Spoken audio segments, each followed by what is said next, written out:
Hey guys, it's Jada. I'm an adult skater and welcome back to my channel. If you're looking for my weekly vlog, it's not going to be weekly.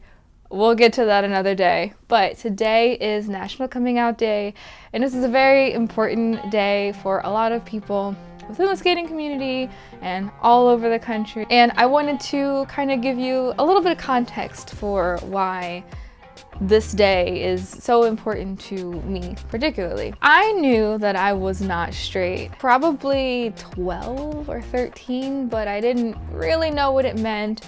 And because there's no adequate sexual education at that age or anywhere, I kind of just had to use the internet and what I knew from TV shows to figure it out. And so I remember one of my good friends that I'm still very close with, we watched a lot of LGBT themed television. Some of it was age appropriate, most of it wasn't, but that's the kind of thing that, you know, we're kind of left with when there is no education for us. I came out as bisexual, I guess I was 13 or 14, but I was only out to a few people, and at this point I wasn't even out to my family yet. And this kind of gave me a lot of stress because I didn't know what it meant. I didn't know how people were going to treat me, and you know, in the Black community, you know, we constantly would use derogatory terms. You know, saying gay was this derogatory thing, and if you call somebody so gay or something so gay,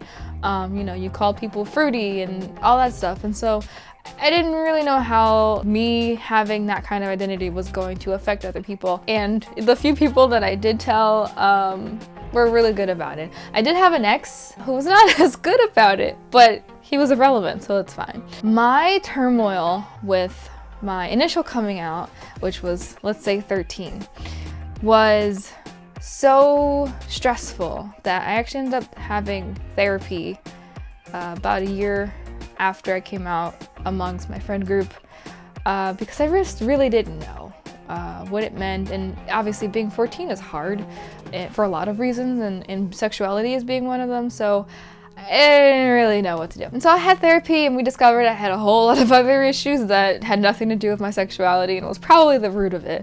So we went through that, and I actually ended up having her as a therapist for another couple years. And then I went through all my mental health issues, and we can get to mental health another day. Not today, I don't want to talk about it. So I was identified as bisexual for most of that time. I did go through like a 3-week stint where I was like, well, maybe I'm a lesbian. Nah. Not a lesbian. Around freshman year of high school, so this was 2010, I was on Tumblr because that's what we did back then, and I saw someone posted saying something about pansexuality, and I was like, I don't know what that is. So I, you know, searched on Tumblr, I looked at what people wrote about it, I googled it, and essentially what it meant at the time was that you are attracted to people almost without a real regard to their gender or sexuality. The trendy thing to say was hearts, not parts, but I feel like that's too reductive. So I always like to say that no matter what you identify as or what parts you have, I am not using that as a determination to whether I'm attracted to you.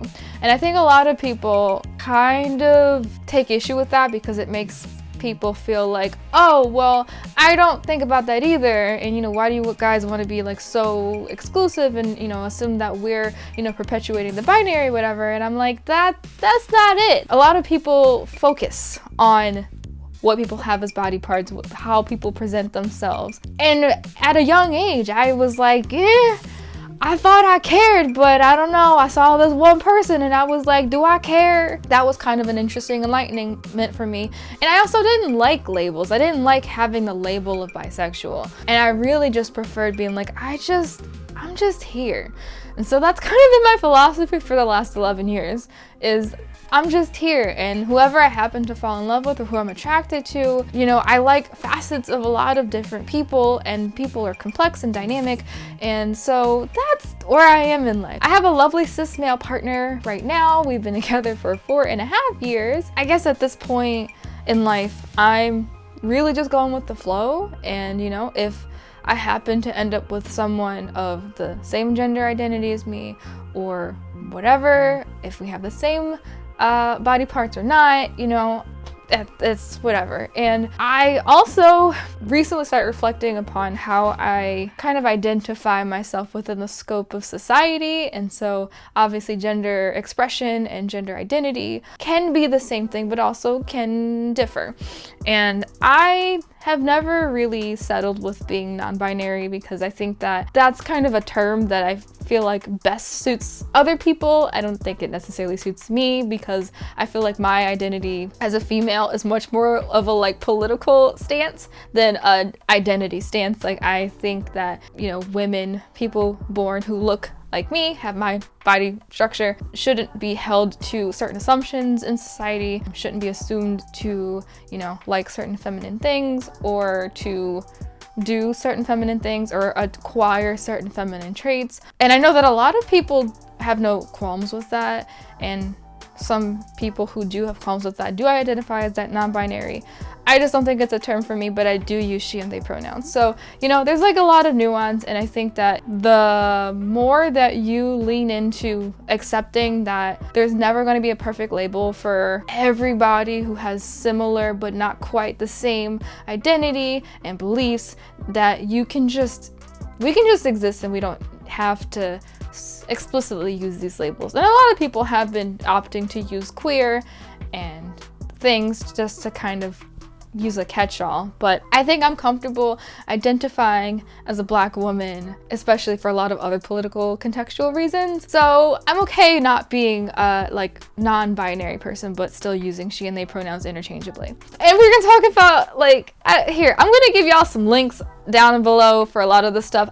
This is not the platform that I would like to use to describe gender and sexuality. I think there's a lot of great creators who already have that covered. So I just want to talk about why the hell I'm talking about this on a figure skating channel. So I think that figure skating, as many of you know, is very much regimented in some staunch white supremacy. And I know that's like a touchy term for a lot of people, but it's true. You know, a lot of people, like the sport is cost prohibitive for most people. There are a lot of things that are preferred out of body types, out of performances, out of music, out of costumes, all of this stuff that is just so rooted in what used to be the regime. And we've only seen change in figure skating in the last 20 years.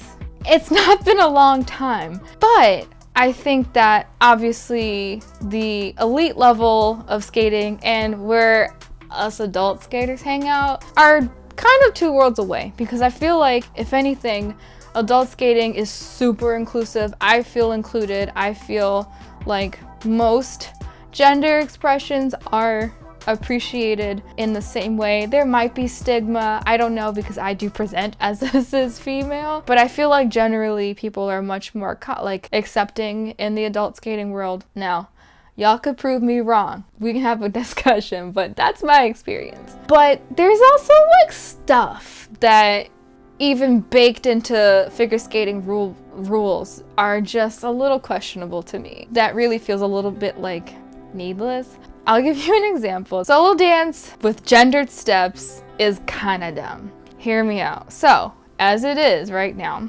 solo dance is just an offshoot of partner dance. So you have a man and you have a woman, and they dance. The man has steps and the woman has steps, and they do each of their own dance around the ice. When you dance by yourself, it's just you, so it doesn't matter either way. And particularly as a woman, skating woman steps, I kind of get annoyed skating backwards like 90% of the time. I'm just saying. But I also feel like maybe sometimes in solo dance we should just pick a pattern and stick to it for every gender. It doesn't matter. It doesn't matter. Why are we still doing man and woman steps? Like, it doesn't matter. You're by yourself.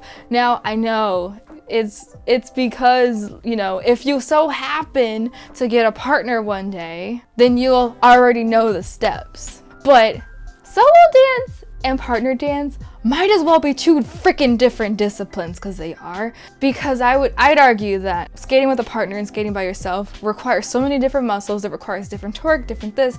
You know, you can have the man help your 3-turn or mohawks or whatever into it, and when you're skating by yourself, you have to do all of that by yourself. So I don't know. I have lots of qualms about specifically like partnered stuff. There's also a lot of language that still exists in the USFSA rulebook regarding men and women. They did change ladies to women in the 2021-2022 season rulebook. That's nice. But I feel like there's still so much like baked in problems in the language around it. Although, you know what? I did complain about the fact that they still made skaters in dance, female skaters in dance, wear skirts for performances, but they changed that. I just saw it in the rule book, and I don't remember ever seeing that before. I don't know if it was in the rule book last year, if it just got approved by the governing board for this year. I don't know. But that was interesting. So I don't want to make this video too long. I wanted to close out this video with a giant congratulations, thank you to all of the more prominent figure skaters in the sport. For big shout out to Karina Manta and Joe Johnson for their careers in competitive figure skating. Made history as the first out dance couple. That was a fun year, and then they retired.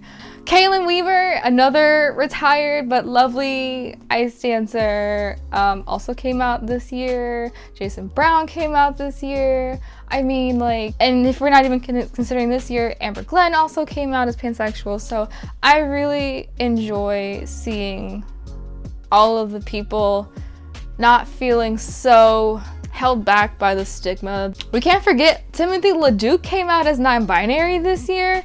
Literally uses they them pronouns. On another note, I really think that Timothy LeDuc is doing a whole lot for figure skating that y'all don't even know yet, and I can't wait to see how they continue to develop the sport. I mean, even if they decide to retire, I think that it would still be lovely to have them as a part of the continuing change of the sport, especially in this country and hopefully elsewhere.